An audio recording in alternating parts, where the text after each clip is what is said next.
I just wing it. Okay, we good to go? Mayor, the meeting is yours. Thank you, sir, very much. I certainly want to welcome all of you folks to the Benton Town Council meeting for this chilly Tuesday evening on January 21st. And we will start with the roll call, please, sir. Councilmember Lyles. Here. Councilmember McCarty. Here. Councilmember Stovall. Here. Vice Mayor Mullins. Here. Mayor Gross. Yes, here. And obviously, we do have a quorum. We will start with the moment of silence. We use that here in the town of Benton so that everyone can pray or meditate as they see fit. In your thoughts and prayers tonight, I hope you will keep this country, this community, and certainly this council meeting, in, as I say, in your thoughts and prayers. And while we're standing, I'll ask you to stand for that in just a minute.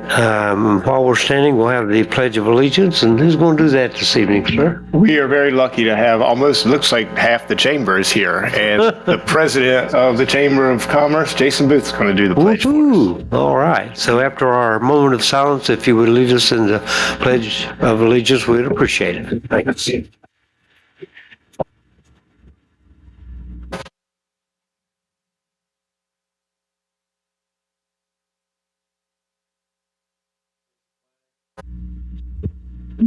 Pledge allegiance to the flag of the United States of America and to the republic for which it stands, one nation, under God, indivisible, with liberty and justice for all.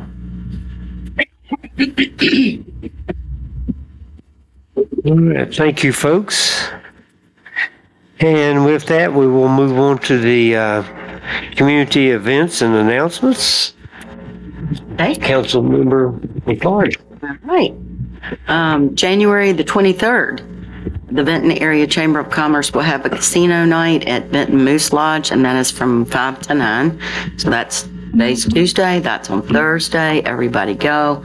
The fun night, good food. So I'll look for you there, 5 to 9. February the 1st, the History Museum has its first Saturday event. That's from 10 a.m. to 2 p.m.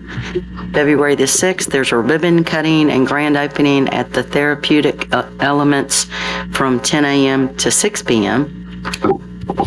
February the 12th, there's a lunch and learn with Debbie Custer from 12 to 1 p.m. at the Charles Hill Senior Center. Wow, Charles Hill Senior Center.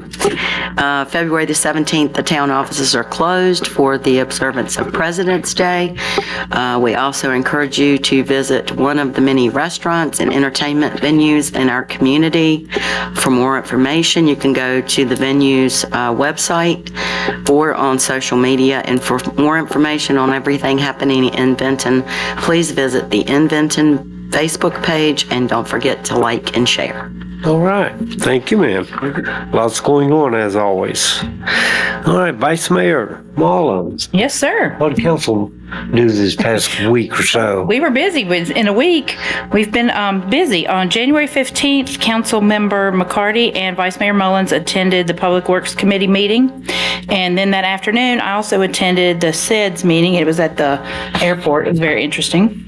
January 17th, Council Member Lyles attended the 2025 Comprehensive Plan Advisory Committee meeting.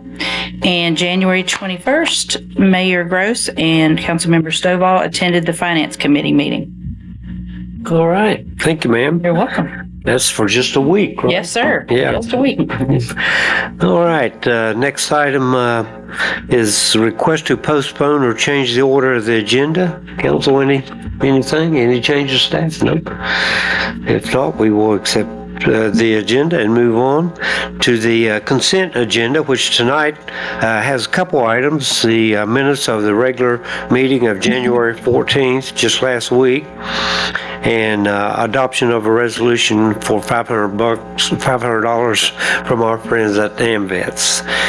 I'll so move the consent agenda. Okay. Oh, We have a motion yes, a motion and a second. All in favor, please signify by saying aye. Those opposed, same sign. Oh, okay.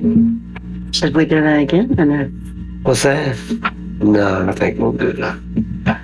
Okay, it just, Yeah, I know, we gotta get used to the new wording, but we'll get it, man. You're fine with the consent. All right, thanks.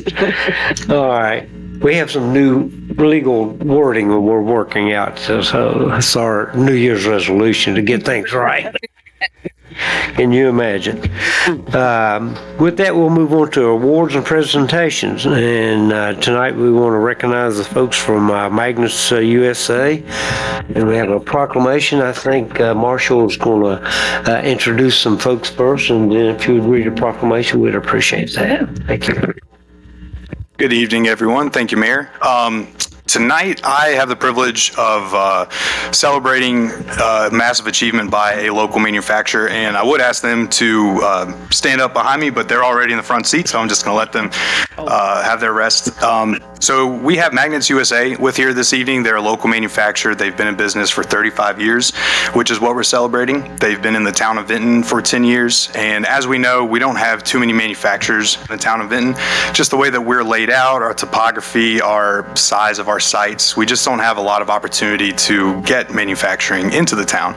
So when we have a manufacturer that comes and they stay for this long, they retain this many jobs, they generate tax revenue, they're creating products right here in Vinton, it's something that's absolutely worth celebrating. So I just wanted to have anyone from Magnets USA that is here tonight, if you'd like to come up and say a word just about your story, you're more than welcome to. Donnie? Not to put you on the spot, but It's a huge honor for us to be in Vinton. Dale founded our company. Dale, you should really stand up, and we should applaud what his efforts are.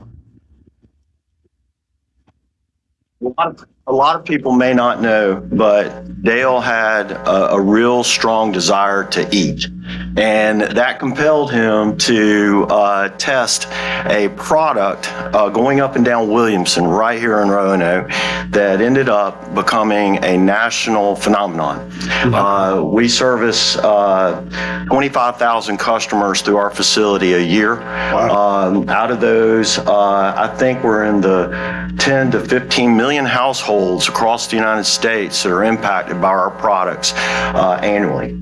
And so it's quite an achievement. John Comstock should be recognized. He's our marketing director and really good at helping us along with Andy, who runs our operations and is also another business owner here in Vinton as well. So thank you guys for recognizing us, and we really appreciate it. Sure. Thank you. well, thank you for being here. And we do have a proclamation, if you would please, Vice Mayor. Yes, sir.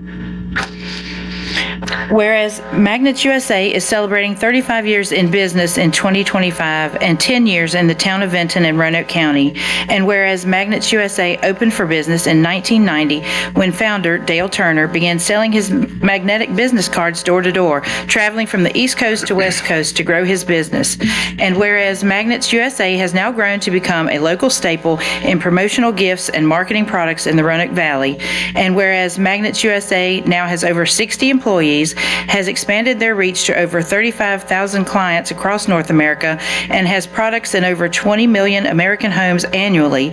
And whereas Magnets USA has continued to provide solutions to clients by launching brands such as Lifelong Gifts and Minute Mail Gifts, to offer personalized products that help Town of Vinton and Roanoke regional businesses connect in a more meaningful way. Now, therefore, Mayor Bradley E. Gross and Vinton Town Council, on behalf of all of our citizens, do hereby express our sincere appreciation and congratulations to Magnets USA for their 35th anniversary. All right. Thank you, folks, very much for being here. I think Debbie wants to get a picture or two. If you guys want to come up here, we'll give you this proclamation. And you've certainly been a great addition to the business community here in the town. We really appreciate it. And I love your facility over there. I've been through it a couple of times, and it's really nice.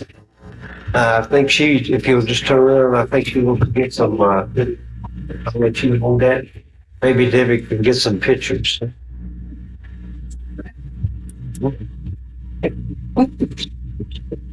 Oh, here we go.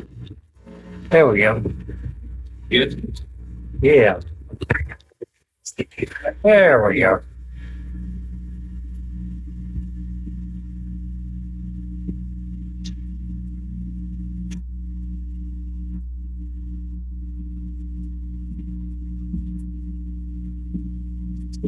For video, can I get maybe a Mayor come down and a handshake? Absolutely.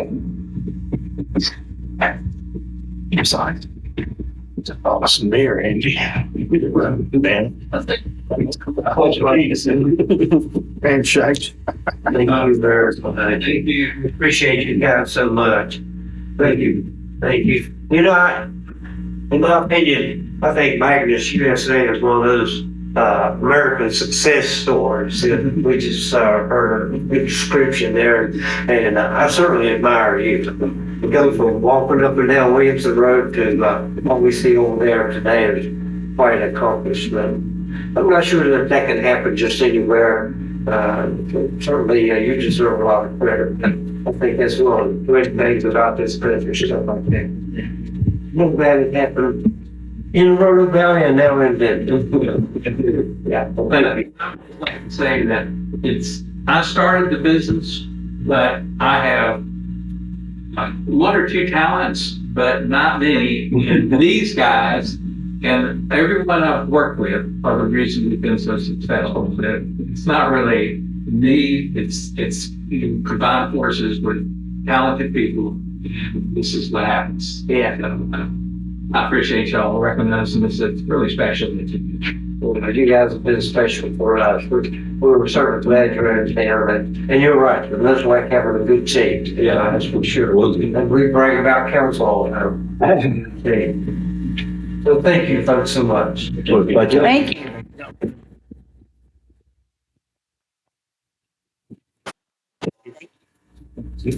Yeah. Appreciate it.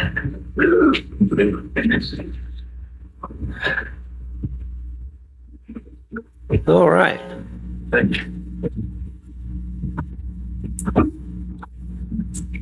Now we'll move on to an employee recognition. I guess the town manager's going to handle this. Is that correct? Yes, sir. Sorry, caught you off guard. Sorry about that. No, that's quite okay. I just wanted to actually recognize Marshall Stanley, who's a little bit of a surprise for him tonight. So Marshall recently completed the local government certificate program. This is a program designed to train the next local government leaders, and it is a full 2-year commitment. It is an endorsed program through Virginia Tech. There are a number of employees in the town of Benton who've been through that program. It started in 2008, and it's still going strong today.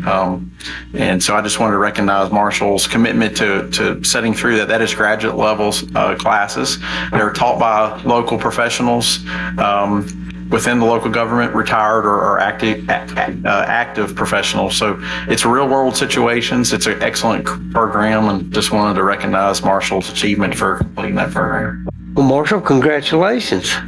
Well, I appreciate that so much. I want to thank Pete for encouraging me, pushing me to take the course.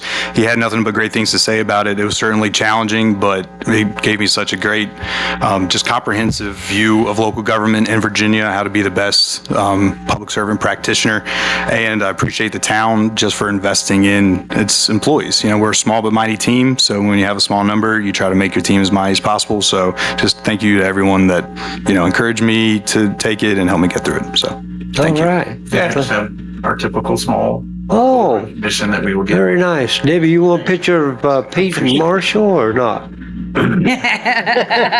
Pete Marshall picture. Oh, geez. Cody Street and Andrew. Who else has this certificate? Anybody else in the room? You don't. I know. Can y'all come up and we'll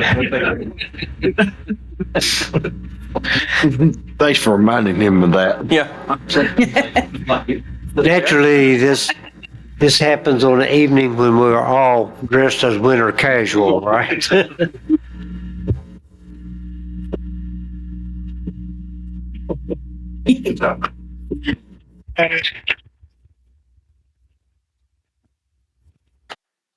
Congratulations, Marshall. Well, Marshall, congratulations, and also Cody, you and Andrew also, congratulations, folks. It's good to know that our staff, even though they are already well-educated folks, that they are investing in themselves, and the town's investing in them as they pursue their professional careers. And I think we're really well certainly well blessed here in town. We have a great staff, and this is just an indication of how they are advancing, and that always helps the town. When they know what they're doing, it helps a lot. So, so thank you, folks, for all the hard work. All right, with that, Benton First Aid Crew, did I see Chris? There he is. It's good to see you. All right. And now we're going to put you on the spot, Chris. Good to see you. Good to see you. Good to see everybody. Thank you. And of course, Chris is here for the First Aid Crew update.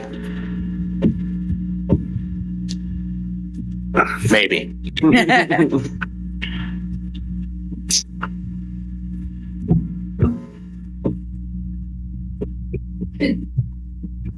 Marshall's playing the part of town clerk tonight.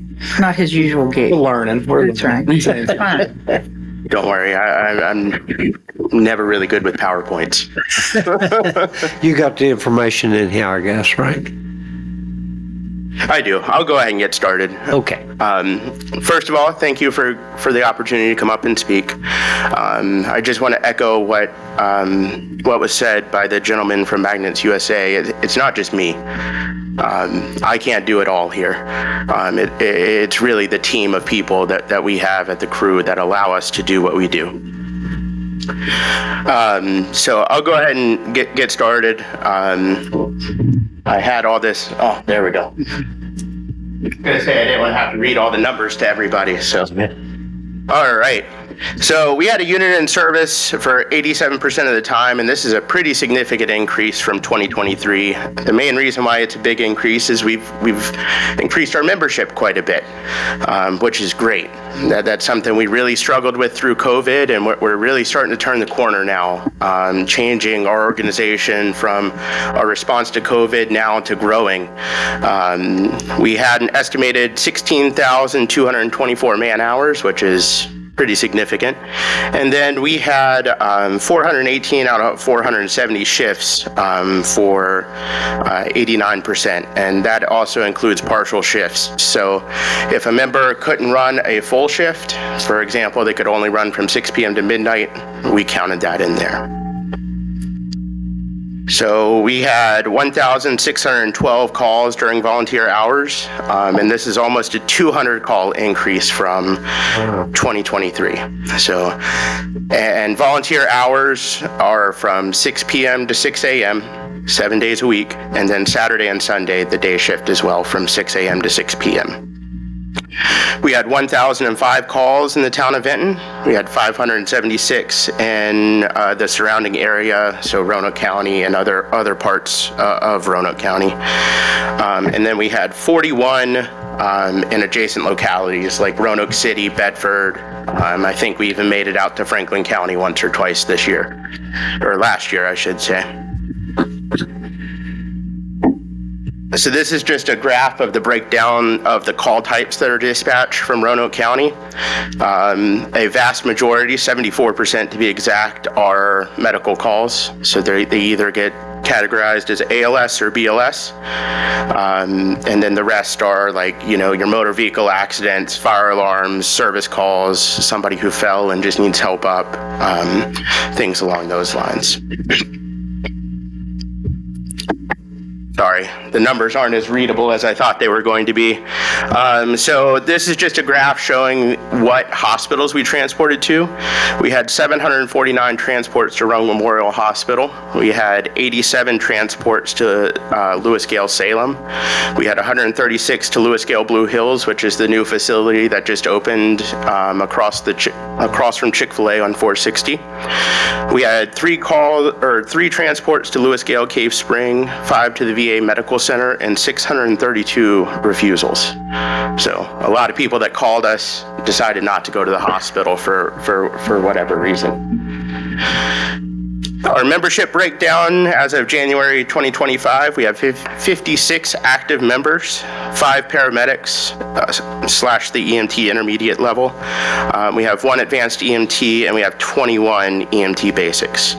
We have 28 members released as an AIC or attendant in charge. That just means that they're the person that's in charge of medical care in the back of the unit. So we have quite a few of those. We have 29 people in training, which sounds like a lot of people in training, which it really is. But we're working on getting them through the Roanoke County EMT class that they've been offering. And then once they get through the class, they have to pass a state or a national certification test. And then they can come to us and start the training process for becoming an attendant in charge in the back of the truck. So this is not something that you can do very quickly. It does take a little bit of time. So we're really investing in each member that walks in our door. And then we had 34 new members join between January and December 2024. So 2024 has been the largest growth that we've seen. And in fact, in the last 3 years, we've gained members every year, which is a great trend to have. And we're very excited to continue this trend this year.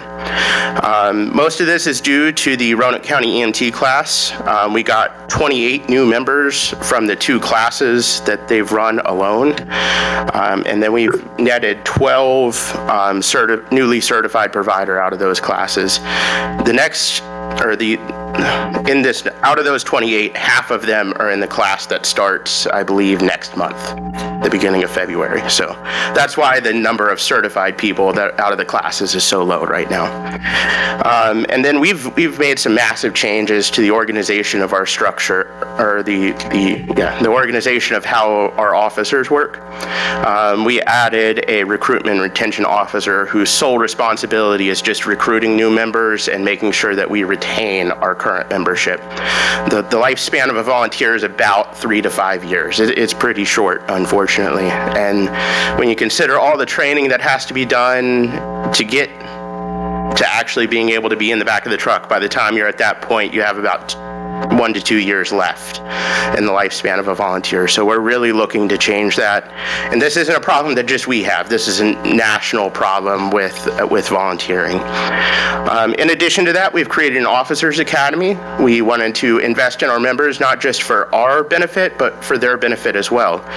This is an optional course that our members can take, and we just teach them a little bit about leadership within the crew, and we also give them some principles that they can apply not only within our organization, but other organizations that they're a part of, like their regular day job.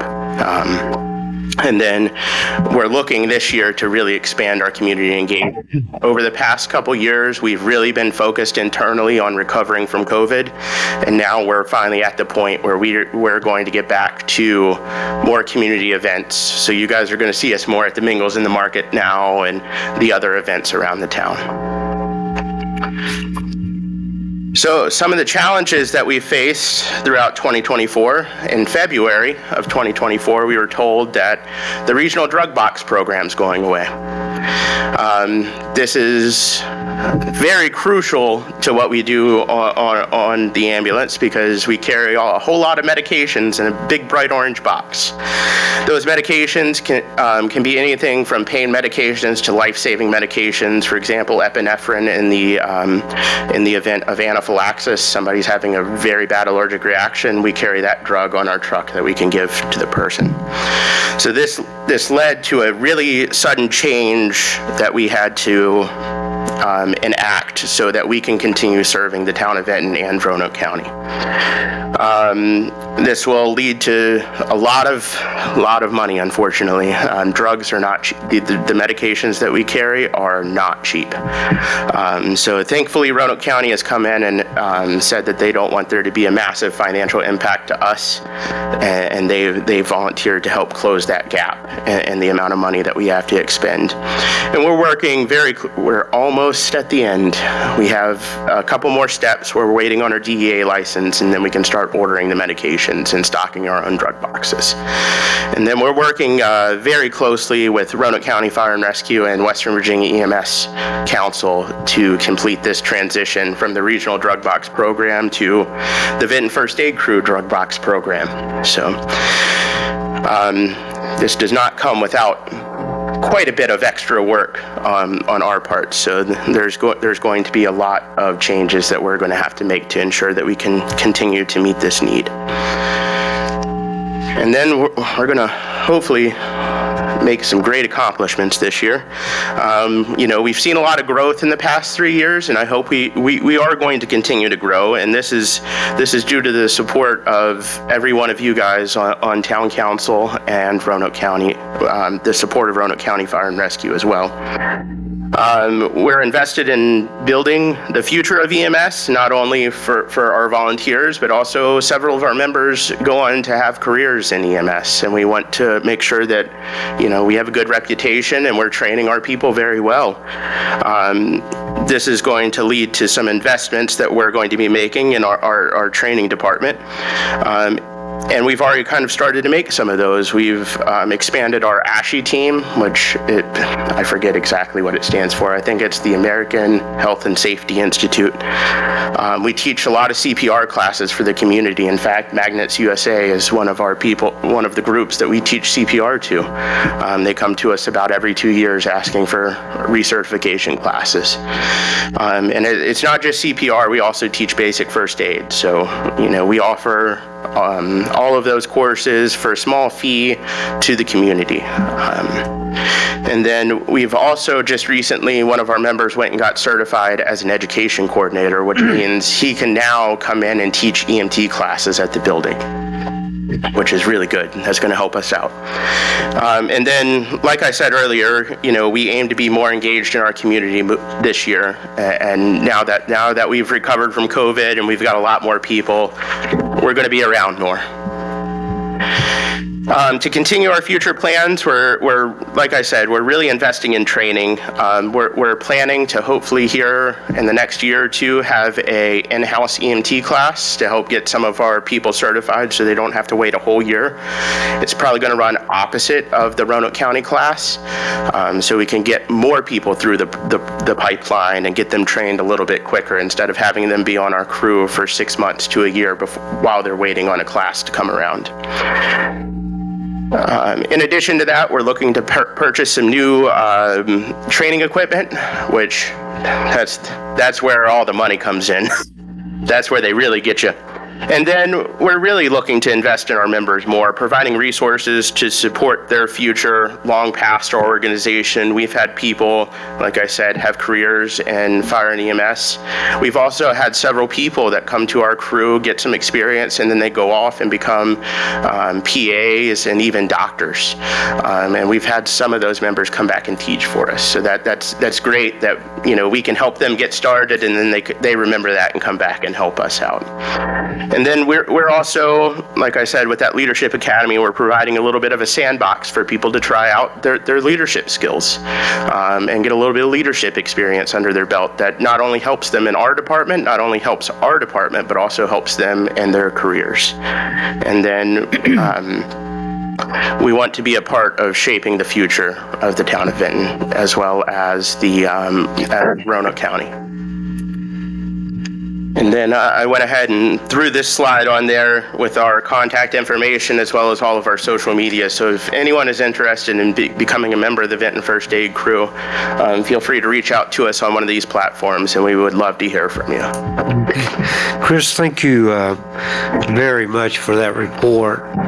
And I want to thank you for your personal devotion to the rescue squad. I know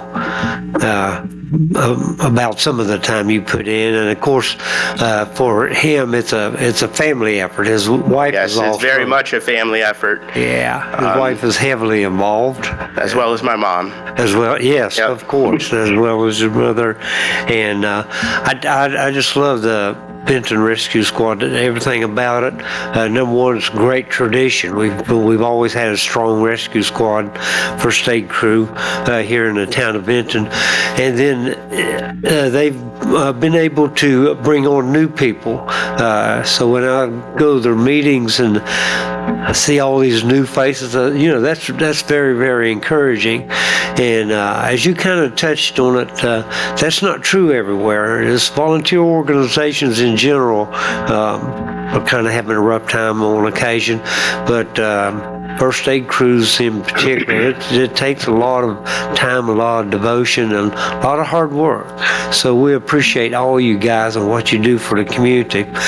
And if I might just add one personal note, recently you folks had to respond to a call for a member of my family, actually my son-in-law, and he was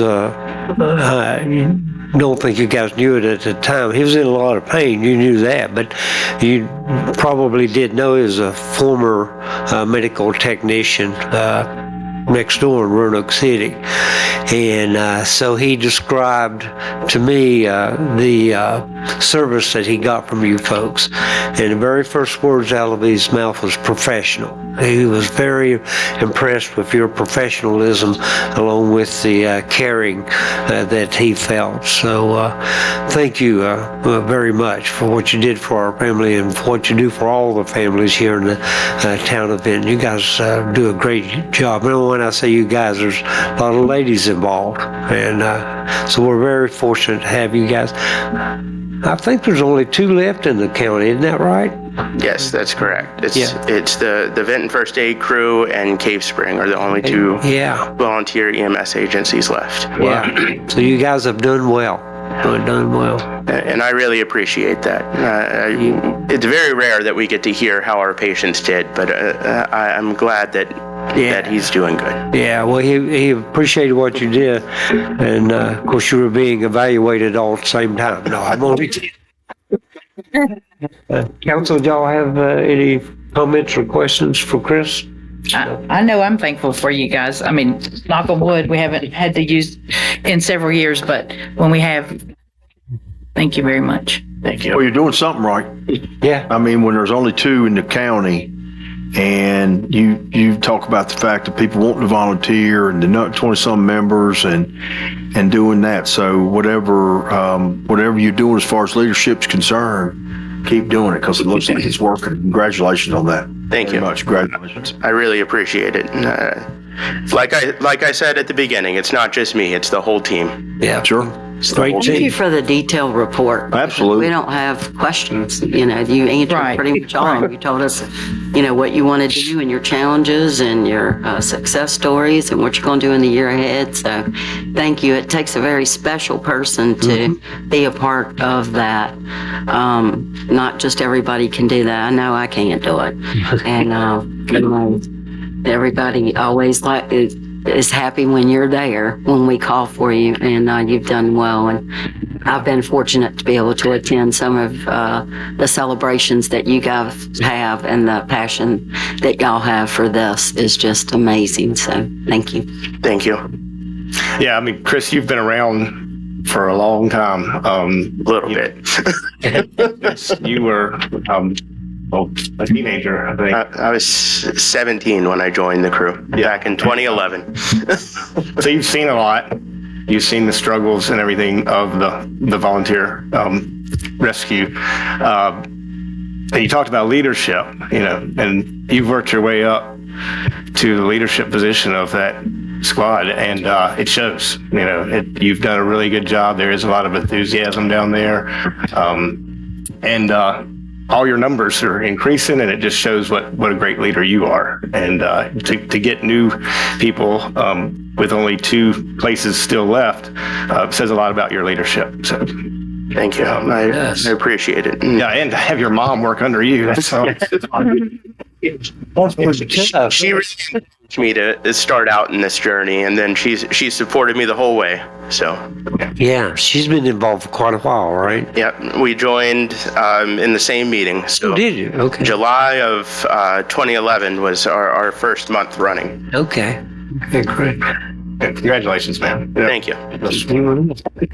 Well, thank you, sir. We appreciate you. And please pass along our appreciation to the entire crew. I will. right. I will. Thank you. Thank you. you. Good job. Good job. Thanks, Chris. Okay, next we are fortunate to get a report update concerning the Benton Public Library. We have with us Jim Blanton and Kimberly Burnett Dean. Folks, I'm going to tell you something. these folks were here last year, I guess, and you're in for a treat. I learned a lot. They do a lot. I had no idea what all was going on in our library. I have to confess, but it's very impressive. So, not to put you on after that. No. Put you on the spot. You got to deliver now, brother. That's right. Well, I always like to say I'm just the warm-up act. Kimberly will really do the heavy lifting. She's going to talk all about exciting things happening at the Vinton Library, but I will kick us off. So last year, you may recall, first of all, let me say thank you for having us here. We really appreciate the opportunity to talk about the library and get the word about what we're doing. Last year when I was here, we were just in the midst of launching our new strategic plan, and we are well underway in that. So I'm just going to give a few system-wide updates and talk about a few general services, and then we'll dive right into Vinton. A few things to highlight this year. One of the things that has been a real highlight for us is adding a community engagement librarian position. And so what this person is tasked with, Kelsey Fry, she goes out into the community, and you may have even seen her around here. She's in basically a version of a bookmobile that we have called Words on Wheels. And she goes out to various events and programs and locations throughout the community to talk about what the library is doing, to deliver materials and to deliver programs. It's really cool. She's in this, basically it's a converted delivery van that has slide-out shelving, so she can create like a mini library where people can browse, and it's really amazing what she does with that. And she's really hit the ground running. She's doing a lot of great work, and I think Kimberly may talk about a few things later on in the slide presentation where Kelsey has been. That's one item to mention. Another thing that we've recently launched is an innovation team, and this team is focused on looking at trends that are coming down the path that we can hopefully leverage to provide better service to the community. One thing they've done initially that we've started is a partnership with Virginia Tech's Department of Industrial and Systems Engineering, and we're working with them as part of their senior design project. And what they do, a team of students assist different organizations with solving problems that they have. And so what we're working with our student team are two things. One is reimagining a vacant space that we have at the South County Library, which used to be our really large reference collection on the second floor, which we just, over COVID actually, before I got here, we had decommissioned. So now it's just kind of a vacant space where people can kind of hang out, which is fine, but we want to put to better use. So they're helping us try to reimagine that as kind of a technology and innovation space and to create a design for that. We've already done kind of a mini version of that here at the Vinton Library, which Kimberly will talk about, the DigiLab. The part B to that project is they're also helping us with another really interesting item. You may remember a few years back, the library, through our friends of the library, purchased a humanoid robot called Pepper, which got a lot of press. So they are helping us to upgrade Pepper to the latest generation of artificial intelligence so that Pepper can keep functioning into the future and interact with patrons and do some really cool things. And so they're working on that right now, and we're really excited to see how that comes out. So those are two things that are happening with the innovation team, and more to come as well. Refreshed spaces. This is another thing that we've been focused on, is making sure that we have these wonderful facilities. We want to make sure that we keep them up to date and fresh and welcoming. And so a few things that we've been doing at Vinton, for example, we've refreshed the teen area and reorganized that, and Kimberly was a big part of that effort to make that more open and inviting. And we also are in the midst of redesigning the upstairs cafe space. That's something that's in the works right now to have a presence up there with staff. For South County Library, we've also redone the teen area, the first floor area where circulation is, kind of opening that up so people can come and enjoy kind of the marvelous views that were previously covered up with a lot of shelving. And then we are also upgrading the children's furniture and features there. The other thing to mention, we also added accessible parking at our Mount Pleasant Library. If you've ever been out there, we've added 2 spaces up front paved so that folks who have mobility issues can enter the building more easily. Let's see. few new services we've added. One that is super exciting. As part of our strategic plan, one of the things we've been doing is doing community surveys. And one thing that we keep hearing is that people want more digital services. Digital services really kind of exploded as a result of the pandemic. People were at home and they really started to learn how to use those devices. And what was already kind of busy for us in terms of like ebooks and e-audiobooks, people downloading those items, really took off in a big way. And so one really neat service that we've offered or launched in the past few months is called Hoopla. And Hoopla is just kind of a shorthand description, is basically Netflix for libraries. So you can get but it's beyond that. Basically, you can get movies, television, but you can also get ebooks, e-audiobooks, music. It's really wonderful. And so basically, if you get a library card, you just download the app. You can log in there, check out items or digital items, and play them on your television, your mobile devices. It's super cool, and I encourage you to check it out. People have really been embracing that right out of the gate, and so we're excited about that. Wonder Books, that's another new item we've added, which is basically children's picture books with audio built in. So it's got a player, and you can have the story read to you. It's really, really cool. Also new are Books to Grow kits, and those are what I like to call story time in a box. So you can check out these kits, parents and caregivers, and they include an assortment of picture and board books, learning toys, flannel boards, all based around a topic like colors or shapes or numbers, things, animals, things like that. And those are available for a 4-week checkout period. So if you enjoy story time at the library, you can also deliver that same experience at home. So we are really excited about that. I think we mentioned this last year, but I can't mention it enough. We launched a mobile app called RVL Mobile. And I know you all are probably aware of this. Our library is part of a consortium with City of Salem, City of Roanoke, and Botetourt County. So all our resources are available. If you've got a library card, you can check out from any of our systems. It's seamless, and we have a joint mobile app where you can go on and look at the catalog, look at our programming calendar, book a meeting room. You can also actually check out books with it. So if you're in our library stacks, you just take your phone, pull a book off the shelf, zap the barcode, and you're on your way. Another cool feature along the same lines, you can use your camera to zap a barcode if you're in Barnes & Noble, and it will tell you if we have the book, and you can put a hold on it right there. Super cool. So I encourage you to check that out. It's just download the app on the App Store or Google. It's called RVL Mobile.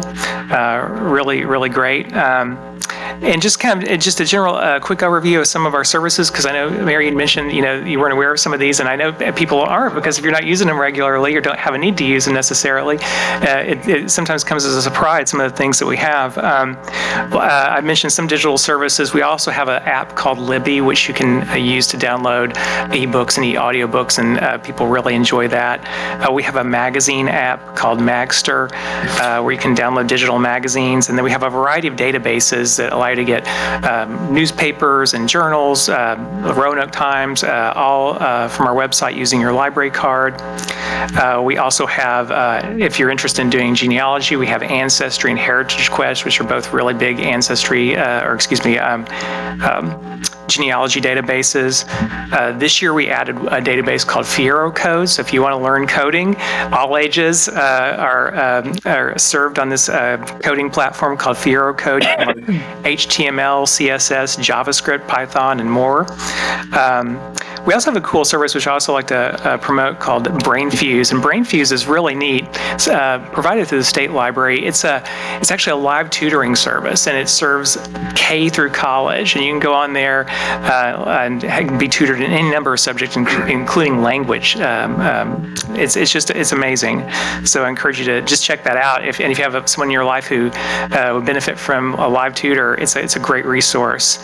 And speaking of language learning, we also have a database that teaches foreign language called Transparent Languages. Over 120 languages are on there. Universal Class is a great one where you can learn.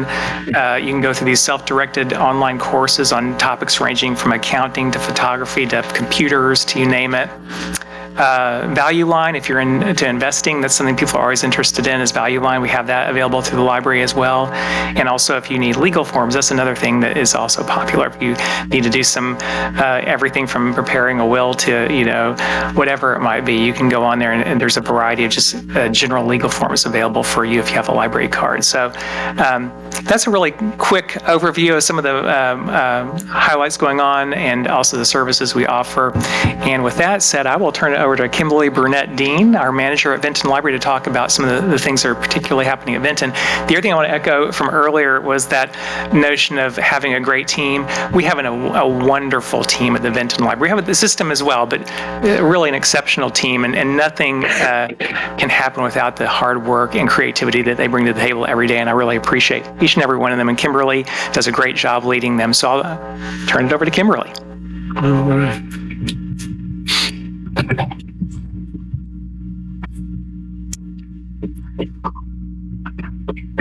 Okay. So one of the things that Jim mentioned is the DigiLab. It opened back in August of 2023. I mentioned it when I was here last year. But if you're not familiar with the DigiLab, it has equipment in it where you can convert older media types like cassette tapes, VHS tapes, floppy disk even, to a digital format so that it's preserved for your children and their children. A lot of people bring family photos in there, scan them digitally, because a lot of times now you hand a big box of photos to your children, they're like, where am I going to put that? But if you give it to them in a digital format, they're more apt to take it and keep it forever. So that's kind of a nice thing. It's still very, very popular. And in fact, I think y'all are talking about installing some similar equipment at the South County Library. It was the pioneer and learned from it, so we're hoping to replicate it. Yeah. So ours was the first one. Cool. Yeah, we have people coming from all over the county and up in Bedford County and everything to use the DigiLab. So it's really nice. I've used it quite a bit too, so it's really nice. Now, we have lots of events for kids, and most people know that we do a lot of programming for kids, but it's probably, we have more people come into the children's events than any other age, but our story times are so well attended that we're having to add another session of story time beginning in March. It's very common to have 30, 35 kids in every story time. So that's very, very popular. Some new and upcoming programs that we have that patrons are excited about. The registration is already filling up for them. Staff is really excited. One of the most fun ones is called Art Aficionados. It's for children's age 6 to 11, and each month they learn about a famous artist. And then they participate in art activities inspired by that artist's work or their process. A couple of months ago, I went walking through the library and I go by the programming room where the kids are, and I see a table sitting in the middle of the room, and all these kids are laying on the floor under the table. And I see them doing this up under the table, and I'm like, what's going on? So I went in there. They had been studying about Michelangelo and painting the ceiling of the Sistine Chapel. So Cool. she put, our children's person put paper on the underside of the table and let them pretend that they were creating a mural like Michelangelo did. And we displayed those murals, and the kids were so excited when they come back in and saw those. So that program is extremely popular, and we've only been doing it maybe 3 months. We're also starting one called Music and Movement. It's for children ages 2 to 5, and they'll sing songs, dance, play musical instruments, and they'll strengthen their physical literacy skills through play. Another one that's upcoming, well, actually we just had the first one, is Hero Kids Tabletop Gaming. It's a role-playing game in which children ages 6 to 11 will embark upon a fantasy adventure together with a guided choose-your-own-adventure style story. The program builds children's communication skills through collaborative problem-solving and decision-making. And we're having a very popular stuffed animal sleepover in February. Children come to a special story time in the evening. They can leave their favorite stuffed animal at the library overnight for a sleepover. Well, the animals will get up to all kinds of hijinks, and we will take pictures to document it. And so when they pick up their stuffed animals the next day, they will get photographs of all the things their stuffed animals did overnight. Hey, council, maybe we ought to do that. Yeah, Keith, take your stuffed animal to the library. I wouldn't know which one to take. We might let you bring a couple. We're also across a 4-session program. We're having digital citizenship for kids. It'll teach children ages 6 to 11 how to navigate the internet safely. It'll cover topics such as using friendly and respectful communication online, when to take breaks from your digital devices, and how to determine if information they see online is factual. I think we all know that a lot of what's online is not very factual, and people don't treat each other very nicely all the time. So I think this will be a wonderful program, and it's already filling up too. We currently have our Winter Reading Challenge going on. It's similar to the summer reading program, just more low key, but it's taking place at all Roanoke County libraries, and it's for children ages 0 to 11. They'll read winter-themed books, and then they'll turn in their reading logs for a free Rail Yard Dogs hockey ticket and an entry to win one of our branch prize drawings. I think you might need some hockey players to come and read. I do. There you go. That would be You might fun. know a few, right? I mean, maybe. All right. I'd come to that. Yeah, me too. And we also have many programs for adults. We have tech-related programs ranging from basics such as how to set up an email account, how to use Word or Excel. And we also have a multi-session computer boot camp for older adults where we start out with the very basics of how to use a mouse, how to use a keyboard, and continue on to learn how to navigate Windows, email, using the internet, and internet safety. We also have offered several programs on artificial intelligence and how it's in our lives now and how it might change things in the future. Other programs that we have is a puzzle race where you can form a team of up to 4 people. You come in and you see if your team can beat everybody else in completing a jigsaw puzzle. And I tell you, some of these people are fast. I'm amazed by them. We also will have a puzzle swap where you can trade in your old jigsaw puzzles for new ones. And then one of our most popular programs that we have right now is the Roanoke Valley Dulcimers. I don't know if y'all know what a dulcimer is, but it's a musical instrument. And that program actually started, it's been 11 years ago now, but it spawned 2 other groups, the Blue Ridge Dulcimer Ensemble and the Star City Dulcimer Quartet. All 3 of those groups go out into our community and play for various groups like nursing homes, various places like that. So that's been very, very popular, and it just keeps on getting more and more people involved. We also have 2 book clubs, a writers group, a monthly craft program, and a monthly program that focuses on using our free databases that Jim mentioned. So if you think, hey, that database sounds good, but I don't know how to use it, check in with us because we have lots of programs that will teach you how to use those databases. And we are also starting a game night in March that will focus on different games each month. And the offerings will include like dice games, no gambling, travel and adventure games, card games, and more. So you can come by and learn how to play a new game, or you can play an old favorite.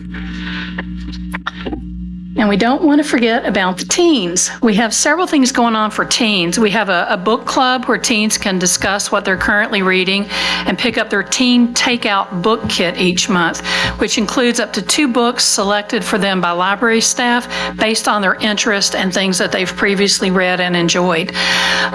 We also have a teen art program, which is a monthly program, and teens can learn a new artistic process each month, ranging from creating zines and watercolor painting to photography and paper making. And we have a new volunteer system in place called TVG, or Teen Volunteer Group.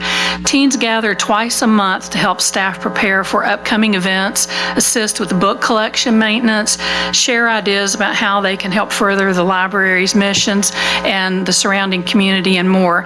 It also gives them a chance to suggest programs and services they would be interested in seeing for their age group. This new system makes it easier for teens to volunteer at the library, which helps them acquire hours for community service requirements in school. And we do participate in quite a few Town of Benton events each year.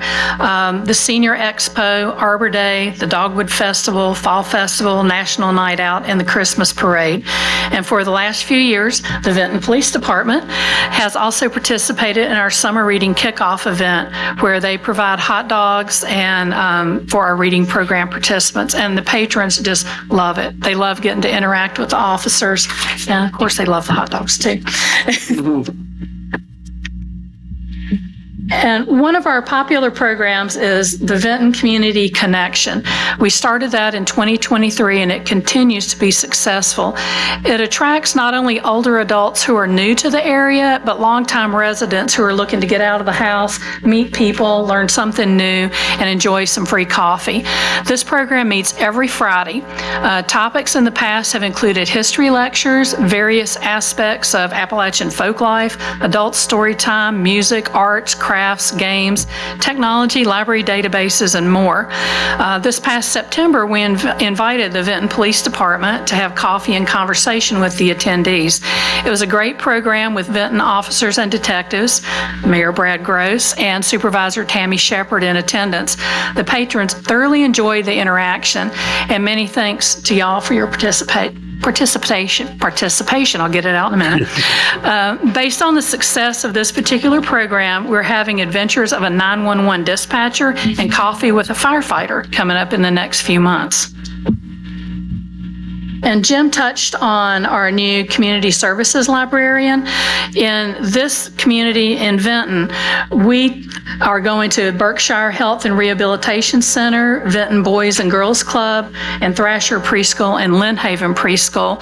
It's a monthly pop-up visit where the residents or the children can check out books, and they can participate in activities.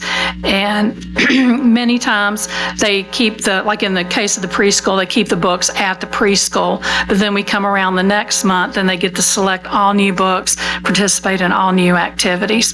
We're really excited about Berkshire Health and Rehabilitation Center because we're talking about going out and doing additional programming there. So for instance, the Dulcimer Group, we're going to go there and play in late February, I think, for the residents there. So really looking forward to that.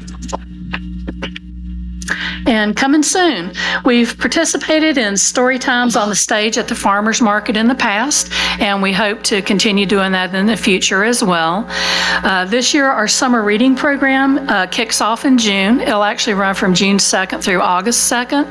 The theme this year is Color Your World. The Benton branch will hold its kickoff event on June 12th. We have lots of great programs planned, so be sure and join in the fun this summer. And it's for all ages too, not just children. And last but not least, we have an app called Beanstack where patrons will track what they read in the summer on there, but we don't just use it in the summertime. There's reading challenges on there all year round that you can log your books, and you win like badges, virtual badges and everything. So that's kind of neat. But I guess that's all I have to say. If y'all have any questions, just let us know. Council, any questions or comments? Yes. I don't have any questions, but I say this every year. I love the library. I'm a book nerd and I just love it. And I used to take Natalie, and I love the ebooks, and everybody there's so friendly, and I love to be at the library. Yeah. Ain't the library like it was when I was a kid. Maybe I should have hung out at the library a little. Yep. That was a long time ago, wasn't it? You can still come hang out at the library. Yeah. There you go. There you go. Take your stuffed animal over and start hanging out. Well, thank you folks very much. Always very informative, very exciting. So thank you very much. Okay. With that, we'll move to citizens petitions, comments and petitions. That's reserved for anything that's not on the agenda. Anyone? Nope. If not, we'll move on to our committee reports, and tonight we'll start with the Public Works Committee. Cody, I see your name there. Yes, sir. Thank you, Mr. Mayor. Thank you, members of council. Happy to give the report this evening. The Public Works Committee met for the first time of the year last week. I will just note that Public Works Director Bo Herndon, Assistant Public Works Director Jill Acker are in the audience for questions. Bo was on a very well-deserved vacation last week, so teamwork makes the dream work, so pinch hitting for him this evening. But all questions over there. So the topics of discussion for this meeting, primarily going over some signal light discussions. The PFG signal has been installed and has been working. So the folks at PFG had thanked us for that and continues to be working well and don't see any issues there. Looking at signals more broadly throughout the town, we have a signal contractor coming in to look at the timing and perhaps even some of the sequencing of the signals. That gentleman is coming next Wednesday, January 29th, to meet with town staff and hear some of the concerns and look at also some of the future plans for the road network within the town. So we're going to lay it all out there and he's going to work on it, and we will cross every finger we have to ensure that it stays in place. So if you have any questions about the signals or anything like that, please get them to either myself or Town Manager Peters or to the Public Works Department prior to next Wednesday, just so that we can address them with the contractor. We heard about 2 weeks ago actually it was right around January 1st, around the new year, about Niagara Road from the Water Authority. The pipe project, the sewer replacement pipe project on that road is complete. They have filled the very deep hole that they dug to help work on that project from the initial failure a number of months ago. The road is still closed as of now. We are waiting for some slightly warmer weather to mill and pave once the asphalt plants open, just so that we can get that road in good shape. The barrier has been pushed back about as far as it can go to give access to the businesses up there so that folks don't have to drive around a barrier. But the road is still closed, and we're working with the Water Authority to see if it's going to be an extended delay in getting paving, if the cold weather holds, for example, to get that open sooner rather than later. It might be a little bumpy in the meantime, but open and bumpy may be better than waiting for perfect. So we'll continue to update council and the public as that moves forward. Two major stormwater projects. One is moving along quite well at Thrasher United Methodist Church. That project looks to be about more than halfway complete. The cold weather has slowed them down. It's hard to work around water in the freezing cold. We do it when we have to, but they've slowed down a little bit with the weather and the cold, especially the cold, but continuing to pick back up and is on schedule to be completed. That, as you will remember, is a partnership with the town and the church to get that completed. So I'm working closely with them and have been pleased with that partnership. The other project is preparing to go out to bid, hopefully within the next couple weeks. This is a stormwater project at the intersection of South Pollard, Jefferson, and Cedar Avenue. It will replace some underground structures there at the intersection that cause some pooling and some clogs during heavy rainfall events, and then also approximately 400 feet of stormwater pipe. So connecting those new structures across Pollard and down Cedar to some existing stormwater infrastructure that has already been replaced. The Gus Nix project continues to move apace. We actually, after Public Works Committee met last Wednesday, on Friday, we got the updated second round of traffic counts for Gus Nix. So Roanoke City, who is doing the design for that project, they are analyzing those traffic counts in-house. And we have a meeting, the two staffs between Roanoke City and Town of Vinton have a meeting on Friday to discuss the next steps. We still anticipate the cone demonstration of that project rolling out sometime within February. The delay of the traffic counts has naturally delayed the demonstration. We still, in the grand scope of the timeline, anticipate construction on that, if all moves forward as planned, not happening until late spring or early summer. So from a construction perspective, we are still right on schedule, just a slight delay in the traffic counts and potentially the cone demonstration. And of course, if anyone has any questions on that as we move forward in the design, we'll update council and anyone who may have questions. We had a request from a citizen at the previous Public Works Committee meeting who lives at the intersection of 5th Street and Cedar Avenue within the town. He had noticed some traffic sort of going a little too fast through that intersection, potentially running some stop signs and some other safety concerns. So we investigated the citizen's request for a 4-way stop sign at that intersection, some painting of some stop bars. So all indications would say that that's probably a prudent thing to do at that intersection. The traffic is sort of low enough to allow that, and so we've checked around, so we'll be implementing that at the committee's direction. Lastly, from project updates, we'll be moving forward with some geotechnical investigations on 3rd Street, mostly on the hill from the Public Works building moving up towards the industrial park at the top. That hill has been undergoing some shifting. Something is clearly going on underneath, and we're going to go looking for it. So this is sort of the start of a multi-year project that we anticipate. So we're going to be entering these investigatory phases and looking at that. So more to come on that, and I would anticipate an impact to the capital improvement program in the near future. We commented at length, and the committee expressed gratitude to the staff for their work during the snow events. Vinton upheld its high and well-earned reputation for clearing the snow, clearing the ice in a timely manner, and keeping it clear for our citizens, our businesses, and the traveling public. So hats off to the Public Works staff and their hard work across 2 mobilizations, which I would say is 2 more than happened last year.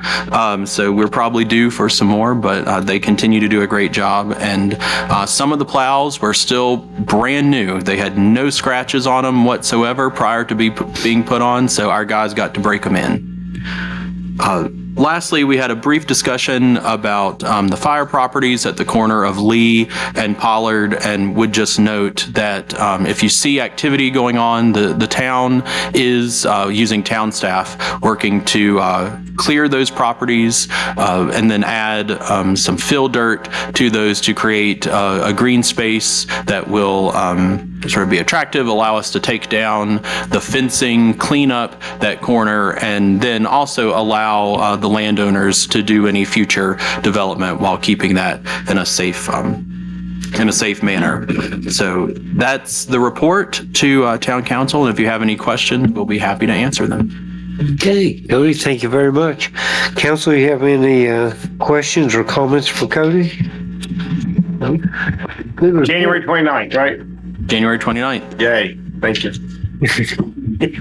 Is when the meeting will occur. His work will occur over the following days. So He'll be here a while? No. Or is he just coming for lunch and leaving? he'll be here a sufficient amount of time. Okay, I'm sure you're looking forward to that. Yeah. So, We're going to tell him to pay extra special attention to the Clearview light. I just wanted to pay extra special attention to what he said. If you get caught in one light, you shouldn't get caught in any of the other ones. Absolutely. I 100% agree. I don't mind Clearview as long as I ain't got to stop at all the other ones. yeah. He's stopping every one of them now. Definitely a challenge. Yeah. All right, Cody, thank you very much. Obviously, the Public Works Committee has been very busy, and we certainly appreciate the job that Public Works does all the time. But you guys really been on it the last few weeks and did just a remarkable job clearing the road. So please pass along our appreciation, if you guys would, to all the folks that were out there. And by the way, I know the police department's always heavily involved in all those activities, and a little extra time put in. So we appreciate you guys. All right, with that, we'll move on to the Finance Committee report. Andrew? All right. Good evening, everybody. We just had the Finance Committee meeting a few hours ago, so all this is still fresh. We had a pretty packed agenda, and we'll start off with financial statements. We looked at both November and December. The November financial statements, you hope to be about 42% of target through the year in November. So we saw our revenues at 40%. We saw our expenses at 43%. So that's pretty typical. We haven't yet hit our big revenue producing period in the spring yet. So to even be at that 40 mark is a good place to be. So we talk a lot about our grant fund and constantly waiting on reimbursements. So we discussed the reimbursements we're currently waiting on, which is going to be inclusive of the Hardy and Gusnick's crosswalk projects, and then various Greenway and Walnut Avenue work. In December, being halfway through the fiscal year, I wanted to take a look specifically and share some what I think are some impressive numbers with you all as far as revenue generation goes. And again, December is our halfway mark, so you'd typically be looking at about 50% of your budget expectations. So anything above that is going to be good. So looking at real estate right off the bat, we just came out of our real estate collection point. Or our first half real estate collection effort. We were 45%, which is a little bit lower than that 50 mark where we hope to be, but we still have the opportunity to collect that when we do the May billing. I was telling everyone our personal property tax collection, we had collected just about $32,000 this year, which is going to be almost inclusive of delinquent payments and supplemental bills, as we haven't yet had our personal property billing. Getting into some of our consumer-based revenues, our sales tax was at about 58% of the collection period. We had what I considered to be a fairly aggressive revenue expectation for the year at $1.5 million, and we modeled that after Roanoke County's expectations, since we collect a smaller percentage of, or the county rather remits to us a smaller percentage of what they collect on behalf of state sales tax collections. So we had collected $868,000 through the end of December, which is just about $140,000 more than this point last year. So that continues to be a strong revenue source and continues to grow exponentially year to year. Meals tax is our biggest revenue producing tax. We're at 56% of those, and we've collected just over $1 million of our $1.8 million budget expectation, and that exceeds this point last year by about $90,000. So that continues to be a pretty strong collection. The biggest and most interesting, in my opinion, source here is the cigarette taxes. We talked about this. We are just a couple of cigarette stamp rolls away from meeting our entire year's expectation. So we were hoping for $165,000, and we have sold just under $161,000 in that period. So I would say, since we're looking at December, we've already completely exceeded the cigarette stamp budget expectation for the year. Somebody's smoking. Somebody is. I'd say more than just one person. We talked a little bit about the Vinton Business Center. We had anticipated about $165,000 in revenue for that source, and we got our payment on that. It was $191,000. So Cardinal Glass, the sole company that's operating out of there right now, has increased their personal property tax, their real estate assessment. Something has led to a sizable increase in our remittance from that project, and town manager was saying that there's some potentially promising opportunities that might be potential in the future for that project. Talked a little bit about interest income.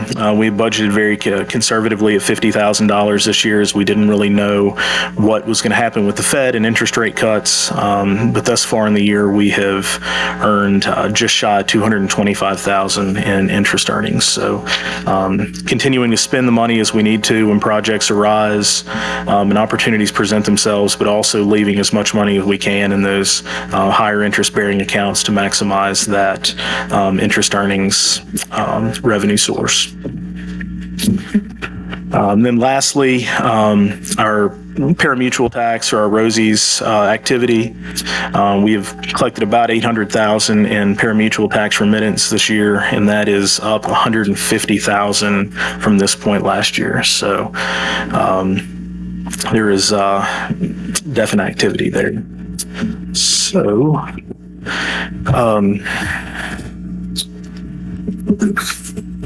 next thing we discussed was,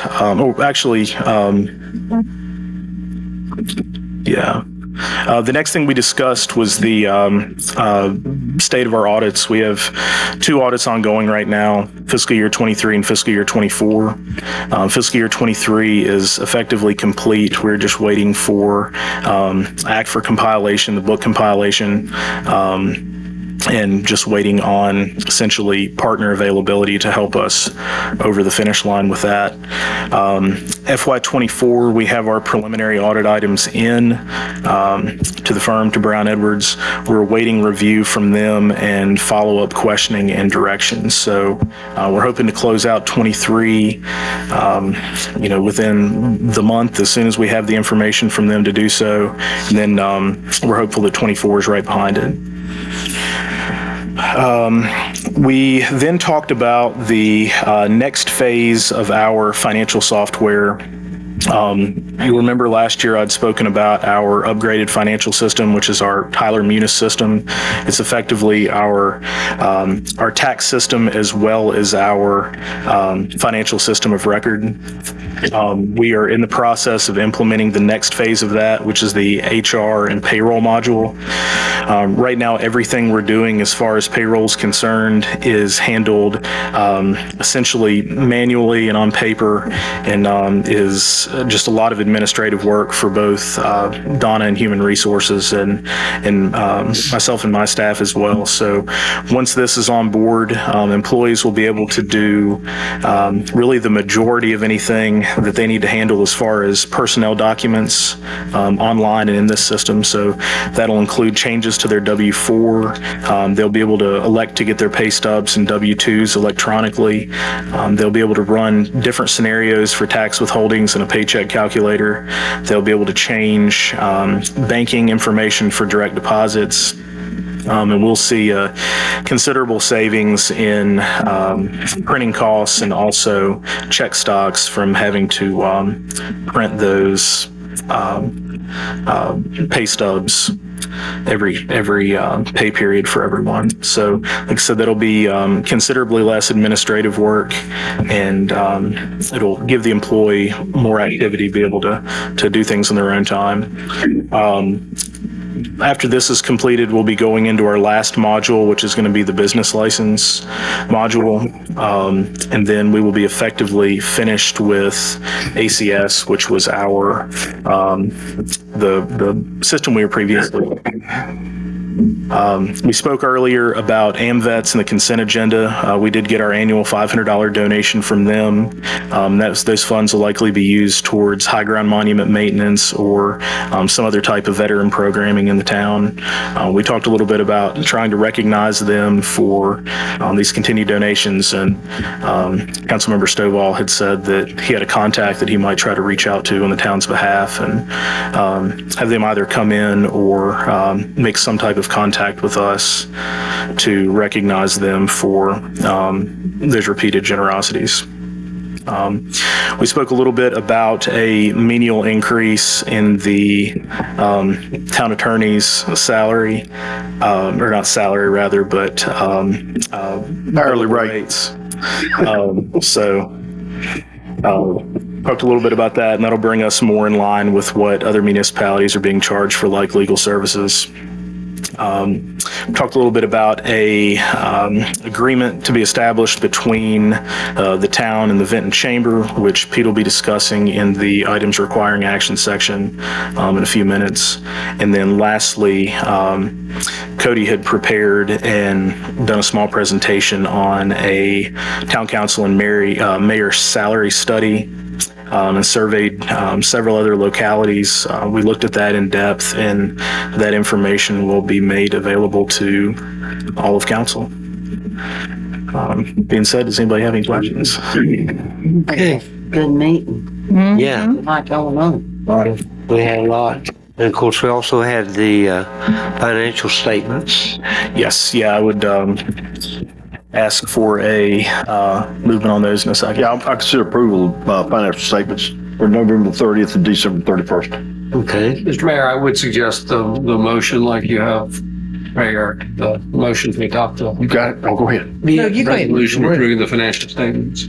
Okay. I move to adopt the resolution approving the financial statements for November 30th and December 31st, 2024. All right. I'll second. All right. Mayor, let me say under discussion before we vote, and I know when he went through those numbers, actually went through them kind of quick, but they're solid numbers. Yes. I mean, they're solid numbers. When you, as I believe we do financially, we are conservative in our numbers, which we should be, because naturally we're stewards of somebody else's money.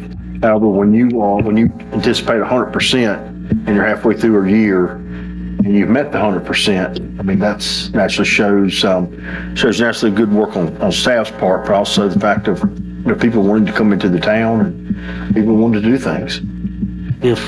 That's a good word. You're exactly right. The numbers look good, and I think we continue to be blessed. What Mike was trying to say is just keep giving it the gas. Yeah. That's right.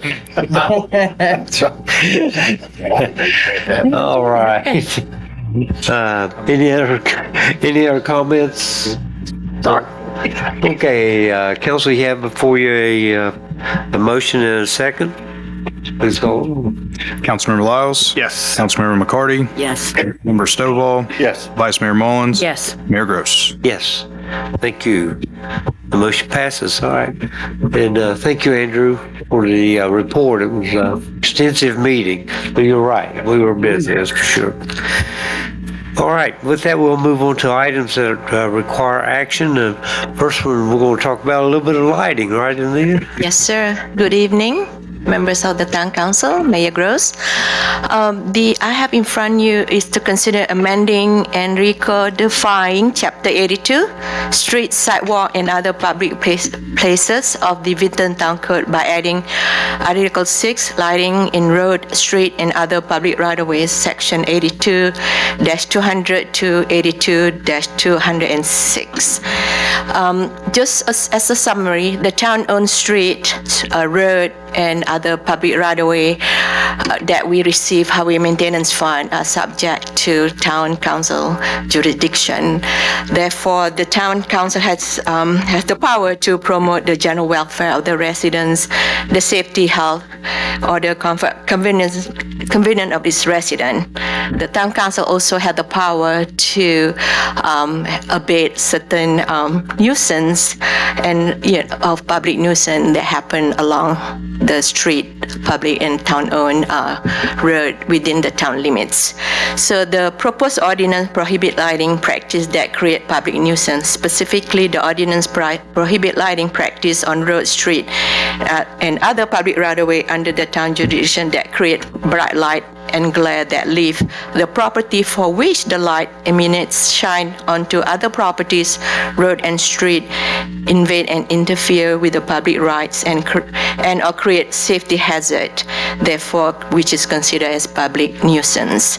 So town staff, my staff and Mr. Carroll, the town attorney, has been working on this ordinance, and we also contacted American Electric Power to get their input pertaining to street lighting that become a nuisance. So basically, the article give control as far as what are considered as a good practice or bad practice. Having said that, there are this article has exemption for certain district for general business because we do need some lighting for public safety along the road and stuff. So I do, we do have before you an audience for you to consider. And with the adoption, if the ordinance is adopted tonight, it will be effective immediately. But we will have 30 days. The public corporation individual will have 30 days to address if we consider the lighting is a public nuisance. Okay. All right. Thank you very much for that information. Jeremy, did you want to add anything?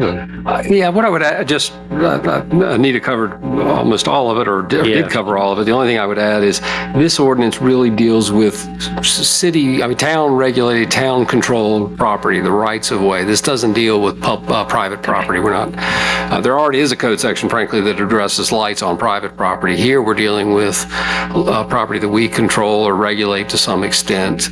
So if somebody puts a light on the right of way that creates a nuisance for people on the roads or people on adjoining parcels, then action can be taken to remedy or abate that nuisance. Right. Okay. Thank you, sir.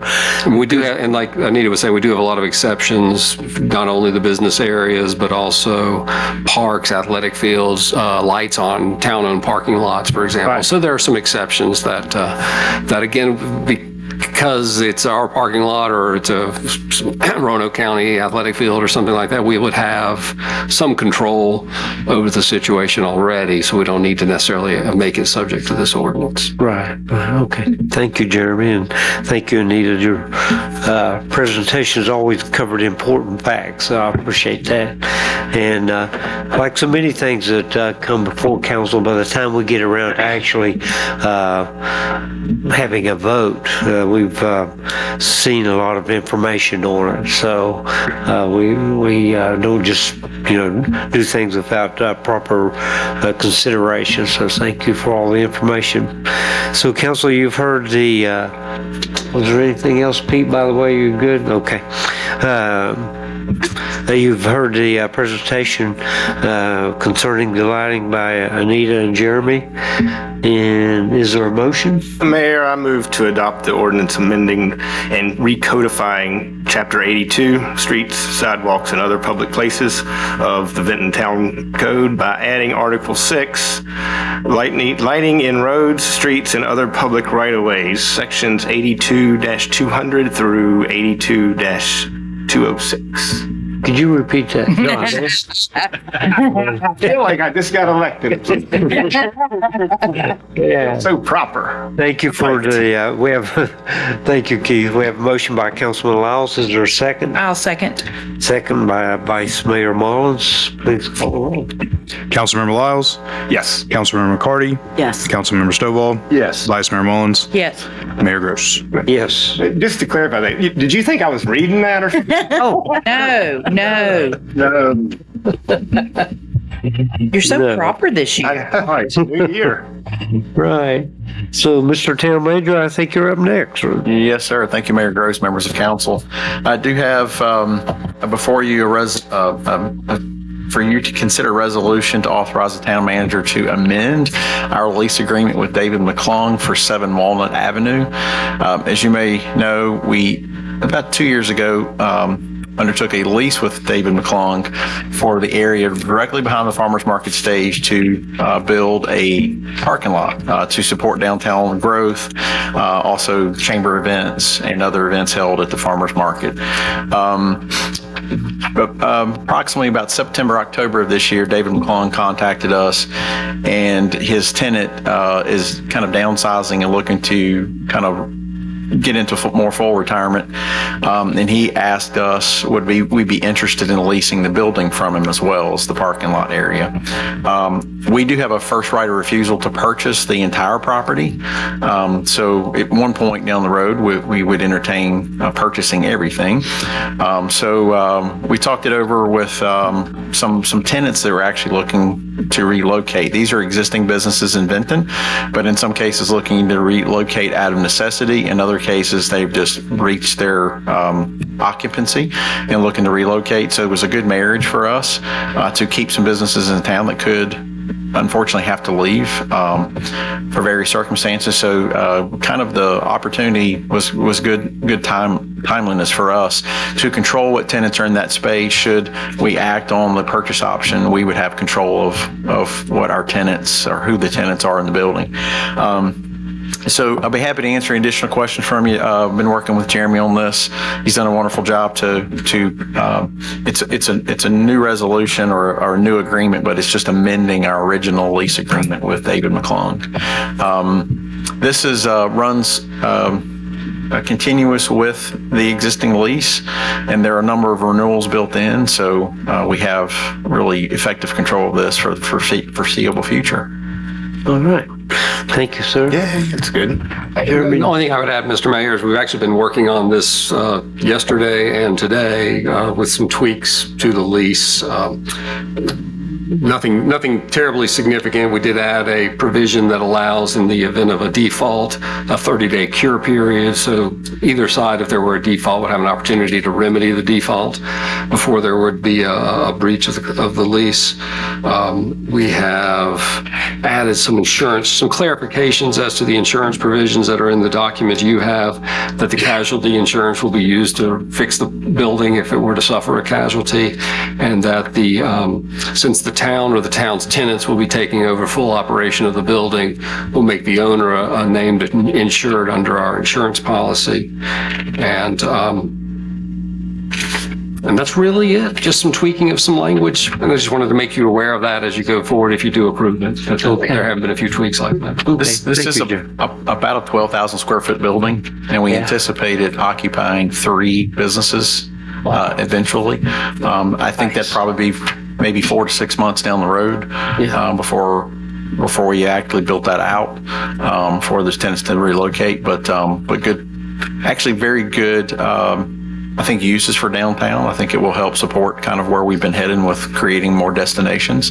So kind of centralizing all this in one location, all in downtown, is going to be a good thing. So it has plenty of parking.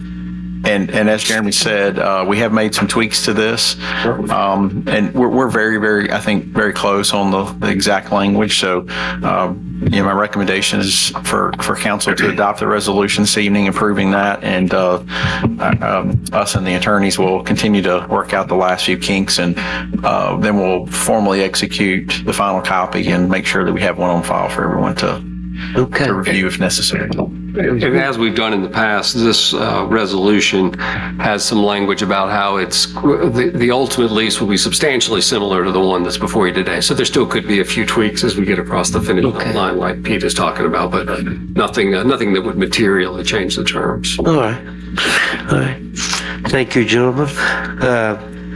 Council, you heard the presentation concerning the resolution for the First Amendment to the lease. Now, are there any questions, comments? If not, we will entertain a motion. I move to approve the resolution authorizing the town manager to execute a First Amendment to 2022 parking lot lease and real property purchase right of first refusal between David S. McClung II and the town for approximately 1.463 acres located at 7 Walnut Avenue. Thank you, ma'am. Second. Motion by the Vice Mayor, second by Councilmember Lyles. Councilmember Lyles? Yes. Councilmember McCarty? Yes. Councilmember Stovall? Yes. Vice Mayor Mullins? Yes. Mayor Gross? Yes. Thank you all. Thank you. I would like to, before I get fully into the presentation, I'd like to recognize some of our guests here this evening. Thank you for your patience, but Justin Davidson, Jason Booth, Angie Tuning, Paige Stovall Lovern, and Catherine Sowers, all here from the chamber. So thank you all for coming and your patience. We had a big agenda, as you could tell. But thank you for your support. And I'll give you the opportunity to say a few words if you'd like. Let y'all decide. maybe we can just limit that to one. But Council and Mayor Gross, we have discussed this at length. This actually dates back to January of 2024 when we first started this discussion of creating a collaboration agreement to memorialize the relationship and partnership between the town and the Chamber of Commerce. We have a similar agreement with the Historical Society, who operates the History Museum within the building that we own. This really became a necessity out of a result of some staff changes, and we don't really have this information in black and white. It's a lot of just, this is what we do. A lot of conversations, this is what we do, and how we go about it. So it felt necessary, one, to make the public aware of the relationship that the town and the chamber has. I know there's a lot of blurred lines from the general public on who's doing what, and a lot of folks interchange with what programs and events that are programmed and scheduled, but also the chamber board, who has frequent turnover, to illustrate what it is that the town provides in in-kind services, cash services, and then to as the town changed some staff, again, it helps kind of ease that transition of knowing exactly what the roles and responsibilities are.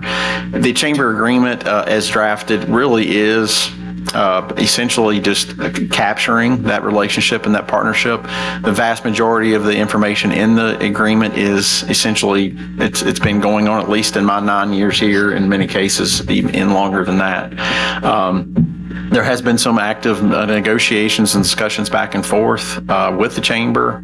We first started having discussions in June of last year, if I'm not mistaken, and here we are in January looking to authorize that agreement. Subsequently, I believe if council takes action tonight, the chamber board will also take action at their next board meeting. This does require some bylaw changes and edits on their behalf as well. So I've been told that that's going to also happen.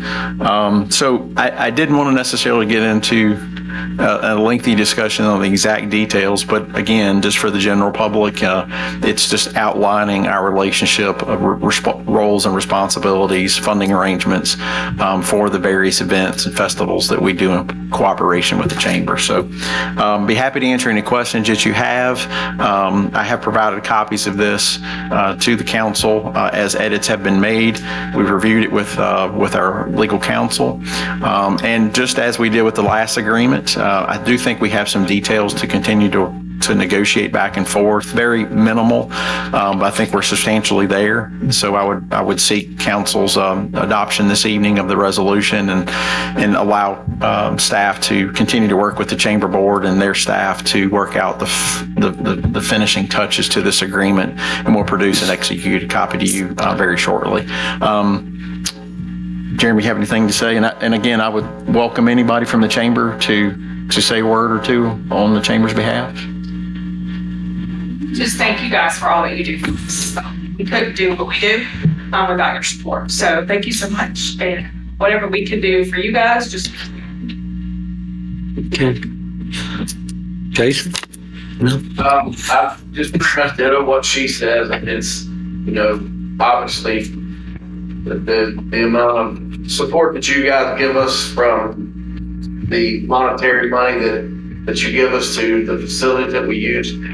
We couldn't do what we do without you. So I don't know that we say thank you enough to all of you. I know Pete, he spends a lot of time on this and supports us tremendously, and I can't say thank you enough to him, but to the five of you sitting there, we appreciate what you do. Well, yeah. I mean, not long. You're still on vacation. Yeah, all right. The whole town, we couldn't do what we do without you. Police, I don't mean to leave. Okay. And you other guys want to say anything? I'll just say some small things, but like number-wise. It's been exciting. So we had 9,000 social media Facebook followers, and last year, right around 190,000 people checked out social media posts, fall festivals, different things that spotlight businesses. So, big kudos to Pete and all the hard work done, but also us as advocates and kind of marketing support for all the great things that you do. We're here for that and want to continue to grow and see that. So, big kudos to the resolution working on the collaboration. Thank you. Council, any comments, questions? Yeah, I would just like to say, you say the support and all, but, you guys have, with all the events that you guys put on, you bring a lot of people eventing and they're all fun events. So it just like what I guess this agreement is, it's a collaboration, so we're all in this together and we have the same goal, and that's to better this town and bring people here to be that go-to town. So thank you guys for everything that you do and all the ideas that you come up with and just to make it exciting. So we're not a dull town, and I think we would be without the chamber. Yeah. So, good point. And you've got to be proud. I mean, if you look back, naturally, we go back to the Mingles, 13, 14 years ago, and now, where they are now, not only giving people the opportunity to come before the Mingles, socialize, and prepare for the Mingles, have the Mingles, go somewhere after the Mingles. I think you've been instrumental. I remember back in the day that, businesses would shut down before the Mingle was closed. Now people have got the opportunity to, after the Mingles, people stay open. A lot of people stay open. People also stay open, and like Keith said, just bringing people to the town. And one of the things that I saw this past year that I really liked and heard was the fact of people talk about the bands. It's like, oh, this band, that band, and one of the things I saw was the bands that you book that have the followings that they have, and that brings people to come see them really for a pretty cheap price. $7 to get through the gate, and then if you want a couple glasses of milk, that's not that bad. It don't cost you that much either. So anyway, but I think that's imperative to the fact of getting people to the town, and then of course the fall festival. Our parade's off the chain, and then of course the senior expo. So I guess just keep giving it to gas. That's all I can say. We're gonna make a difference.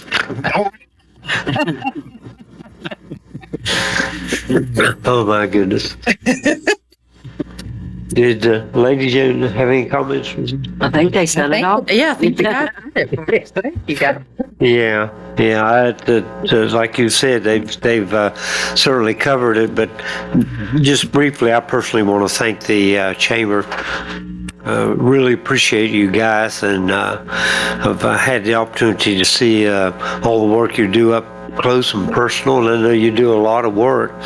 And I look at the situation here in town as this is a great partnership, and being a small town, we all have things that we can contribute, but being a small town, we all have to help each other out and work together. So I think this idea of a collaboration obviously works well here in town, and the idea of an agreement is very valuable. We have a very similar agreement with the Historical Society, and that's proved to be very successful. So I think this will be good. I'm very excited about it. Any other comments or questions? Anyone? No? Mayor, I move to adopt a resolution authorizing the town manager to execute a collaboration agreement with the Benton Area Chamber of Commerce. Thank you, sir. That was a motion by Councilmember Lyles. I'll second. Second by Vice Mayor Mullins. That's easy. Please call the roll. Councilmember Lyles? Yes. Councilmember McCarty? Yes. Councilmember Stovall? Yes. Vice Mayor Mullins? Yes. Mayor Gross? Yes. Thank you, folks. Thank you a lot. Appreciate you guys. Thank you.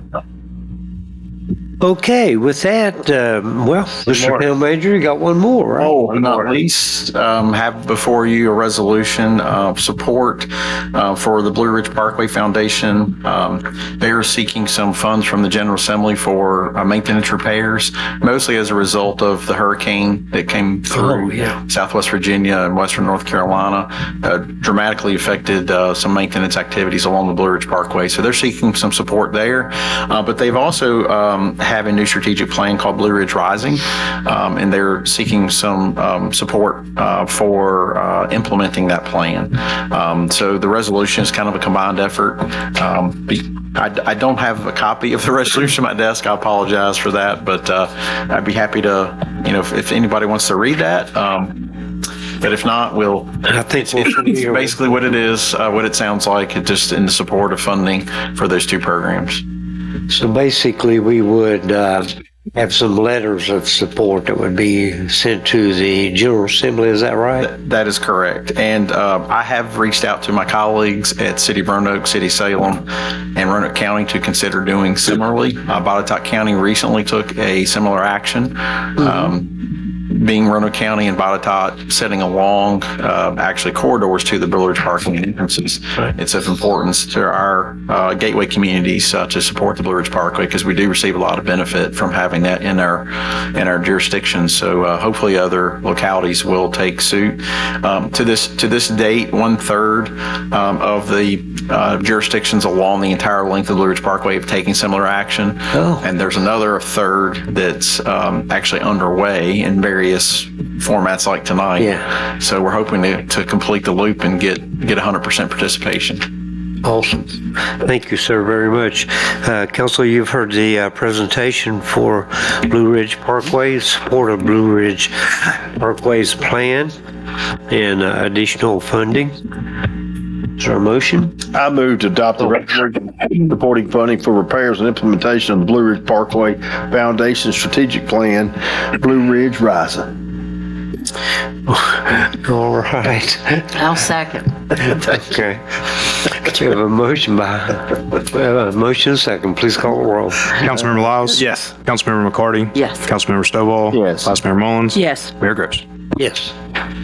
Yes, sir. Yes, sir. We have one appointment as a result of the collaboration agreement. So in the agreement, if you recall, we made a request of the Vinton Chamber to consider some bylaw edits. Basically appointing a ex officio member of town council to serve on the board of the chamber. That way that we have, it basically provides some opportunity for back and forth conversations and communication back from the board to the full town council. This is a reoccurring appointment, so every time we have an organizational meeting every 2 years, this would be no different than those other appointments that we would reconsider a new council member at that point to fill the role. So would you like me to introduce the? I have it. I think You have it? Okay. Oh, she's got. We have another I missed my paragraph. first one with the meeting. Thank My you. first one got knocked out. Sabrina. Yeah, so I'm gonna do this one.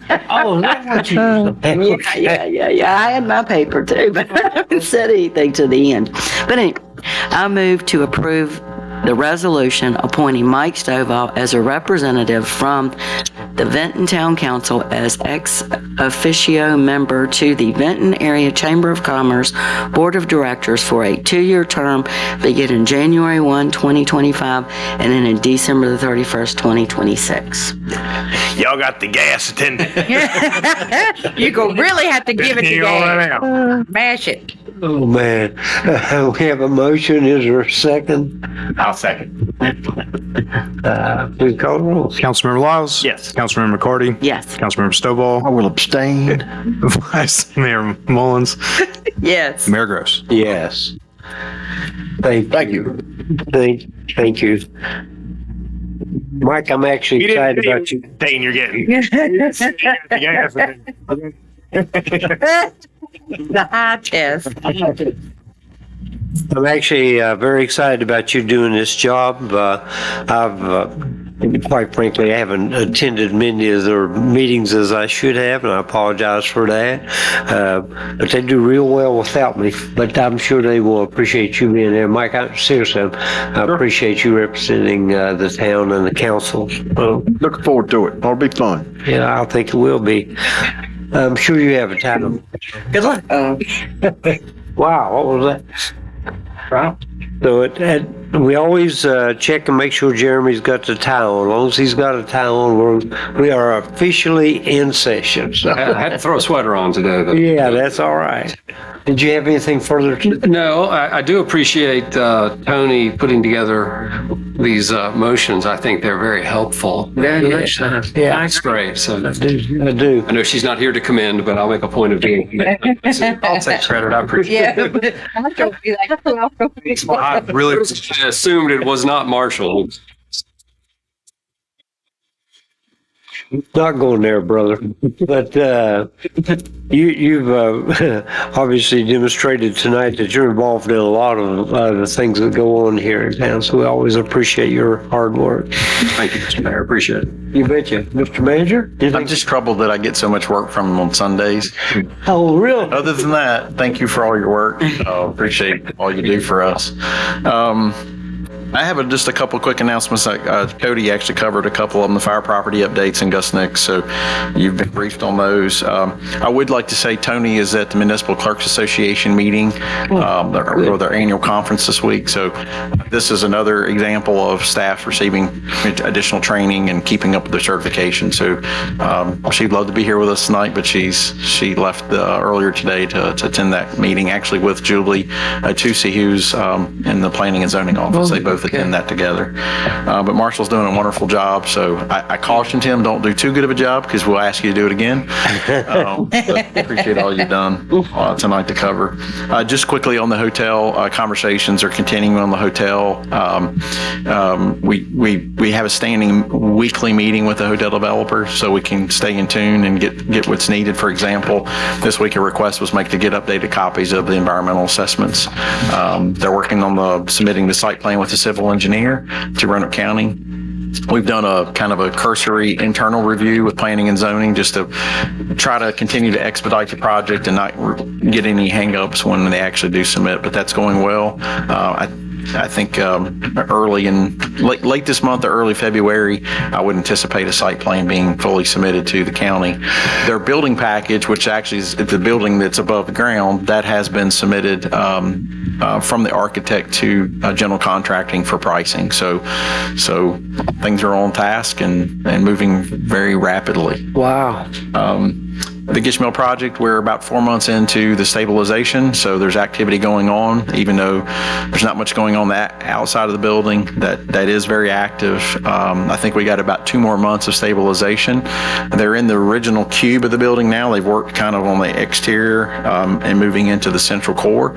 So this is the 3-story structure, but it's going well.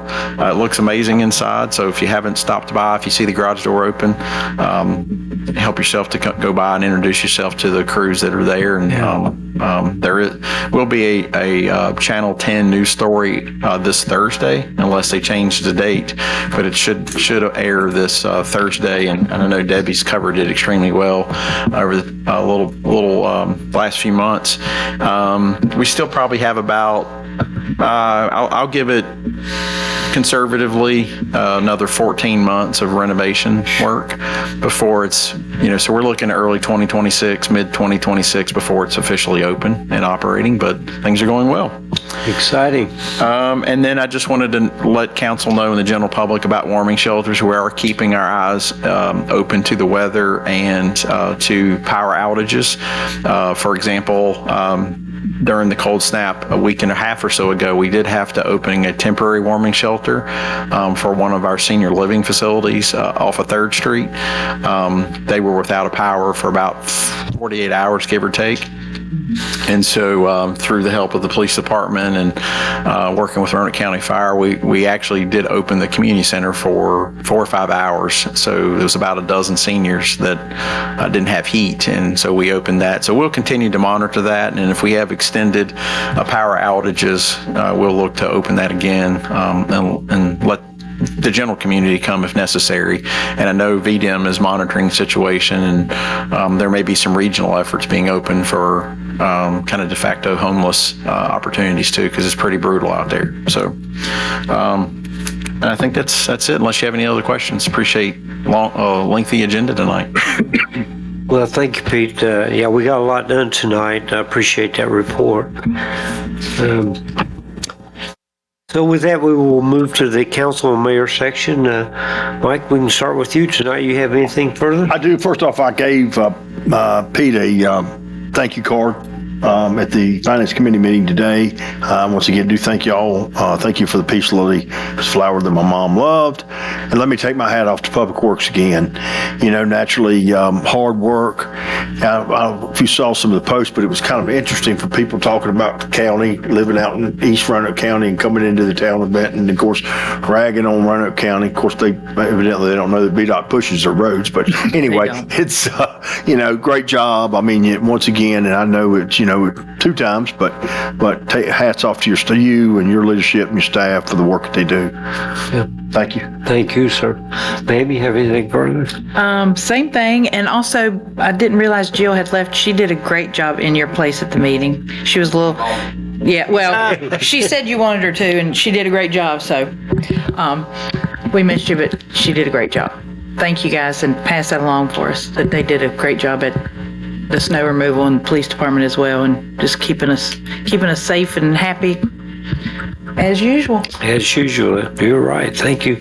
Rita, anything else? I just want to thank everybody for all the hard work on the detailed reports that we heard tonight. That was awesome.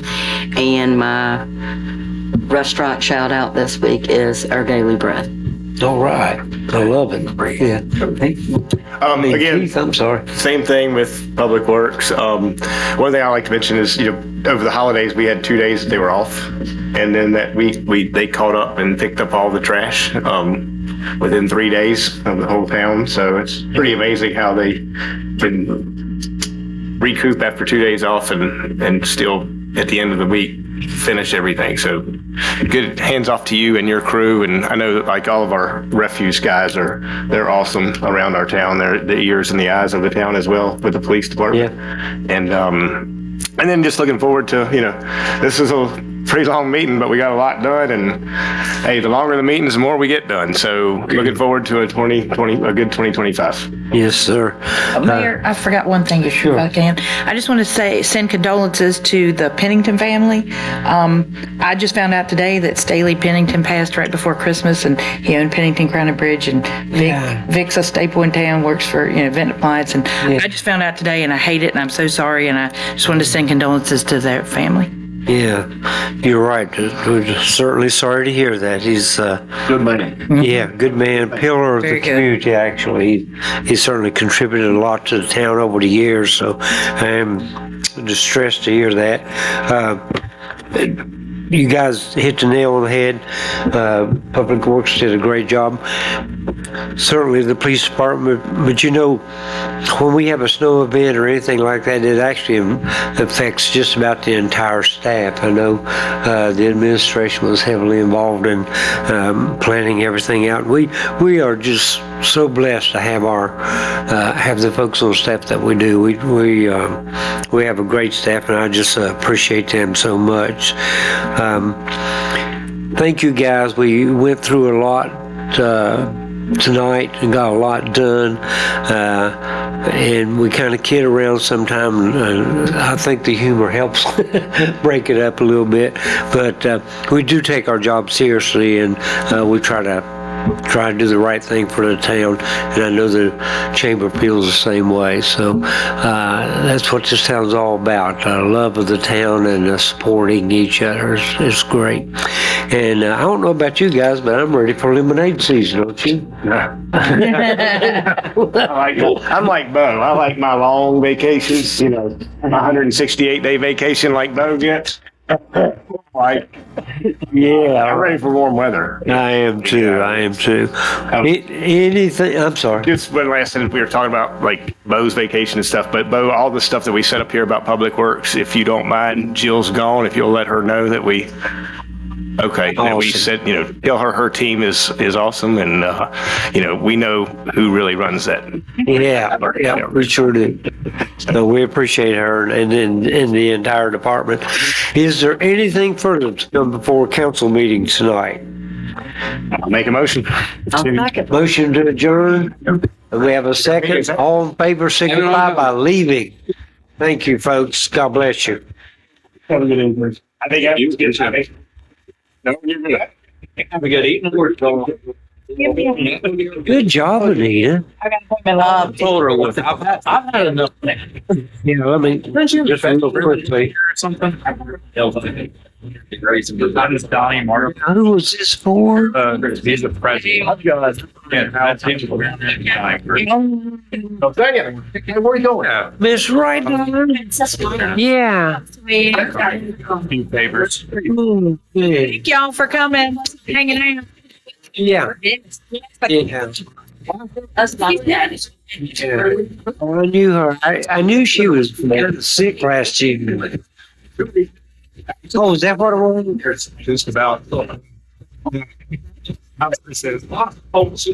Yeah, it's nice for me. If, yeah, like Tony said, appreciate it.